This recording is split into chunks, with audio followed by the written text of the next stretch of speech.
የኢትዮጵያ መገናኛ ብዙሃን ባለስልጣን ከኢትዮጵያ ሃይማኖት ተቋማት ጉባኤ ጋር የመግባቢያ ስምምነት ተፈራረሙ። ሰኔ 9 ቀን 2018 ዓ.ም የኢትዮጵያ መገናኛ ብዙሃን ባለስልጣን ከኢትዮጵያ ሃይማኖት ተቋማት ጉባኤ ጋር ሐሰተኛ መረጃንና የጥላቻ ንግግርን ለመከላከል በጋራ ለመስራት የሚያስችል የመግባቢያ ስምምነት ተፈራረሙ።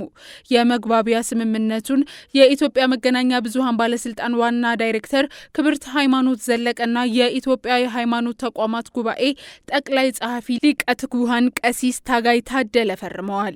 እስካሁን ባለስልጣኑ የይዘት ሞኒተሪንግ ሰርቶ ከዚህ በፊት በ3 ወር ግኝታችን ላይ ክቡር ሊቀ ትጉሃን ቀሲስ ታጋይ በተገኙበትና እሳቸው መልእክት ባስተላለፉበት ሁኔታ ተነጋግረን ተራርመን የወጣንበት መድረክ አለ። ከዛ ወዲህ ያሉ መሻሻሎችን በጉልህ እያየን ያለንበት ሁኔታ እንዳለ ሆኖ ግን ስቲል አሁንም እንዲህ አይነት አሉታዊ ይዞታዎችን ይዞ የመውጣት ጉዳዮች አስተውለናል። ስለዚህ በዛሬው ዕለት የምናደርገው ስምምነት ተቋማዊ ስምምነት ከዚህ በኋላ የይዘት ክትትሉ ስራ እና ከዚህ ጋር ተያይዞ የሚወሰዱ እርምጃዎች በሁለታችንም ተቋማት እውቅና የሚደረግ ይሆናል። ተቋማዊ አሰራር የጎለበተበት ይሆናል ማለት ነው። ይሄም ለምን ያግዘናል?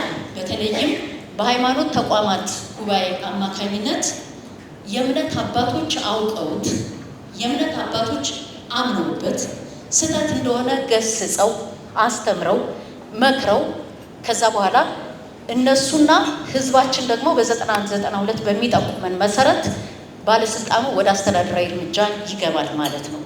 ይሄ የሁሉም እምነት በተያዘበት ሁኔታ እስካሁን በተናጠል የሚደርሱን ጥቆማዎች በርካታ ናቸው። ግን ደግሞ አሁን የተቋሙን ይሁንታ ማግኘት ይጠበቅብናል። ተቋሙ ምናልባትም በራሱ መክሮ ዘክሮ ተመለሱ ወደ ትክክለኛው መንገድ የሚልበት ሁኔታ እንዲኖር ማመቻቸት፣ ከዛ በተጨማሪ ደግሞ እንደ የእምነቱ ራሱ የእምነቱ ተከታይ ማህበረሰብን ይሄ ተገቢ አይደለም፣ እኛን አይወክልም፣ የኛን እምነት የኛን ሃይማኖት የኛን ቀኖና የኛን አስተምሮ አይወክልም ብሎ በራሳቸው እንዲያወግዙና በራሳቸው ካወገዙ በኋላ አልማር ያለውን ግን አስተዳደራዊ እርምጃ እንዲወሰድ ወደኛ ሪፖርት የሚደረግበትን ፕላትፎርም ያጠናክርልናል ማለት ነው። ስለዚህ በጋራ የተማመንበት በጋራ የተግባባንበት አስተዳደራዊ እርምጃ ይሆናል የሚወሰደው። ይሄ ፕሬሱን ለማረምና ፕሬሱ ቀጣዩ ትውልድ ታሳቢ እያደረገ በስነ ምግባር የታነጸ በእውቀት የጎለበተ ጥሩ አመለካከት ያለው በአገር ግንባታ ላይ የራሱን አስተዋጽኦ እንዲያደርግ የሚያደርግ ትውልድ መፍጠርን ታሳቢ ያደረገ ነው።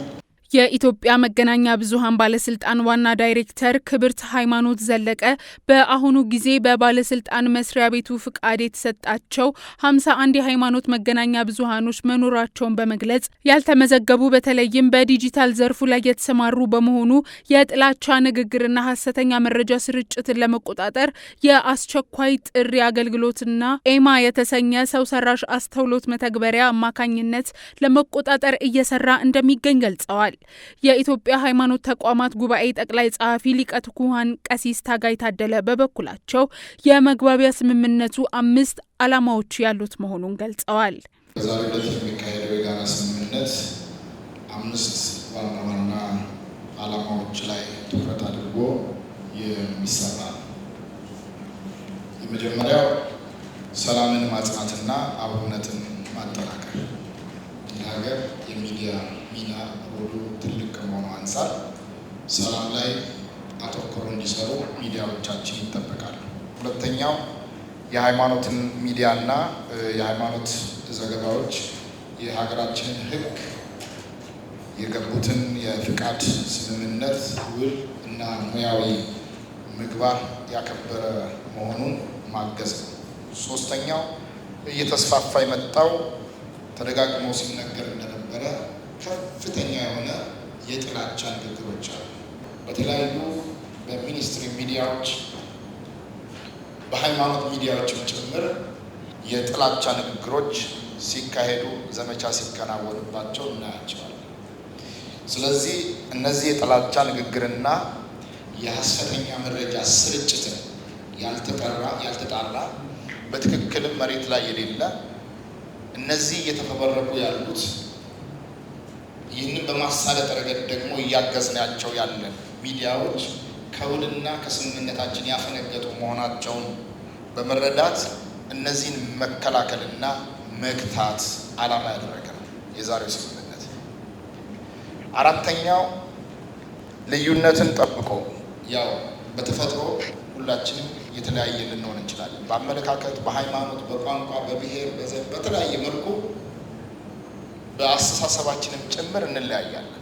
ያንን ልዩነት ግን አክብሮ እና ጠብቆ በጋራ ጉዳይ ላይ በትብብር የመስራት ልምድን ባህል ማድረግ ማስቻል ነው።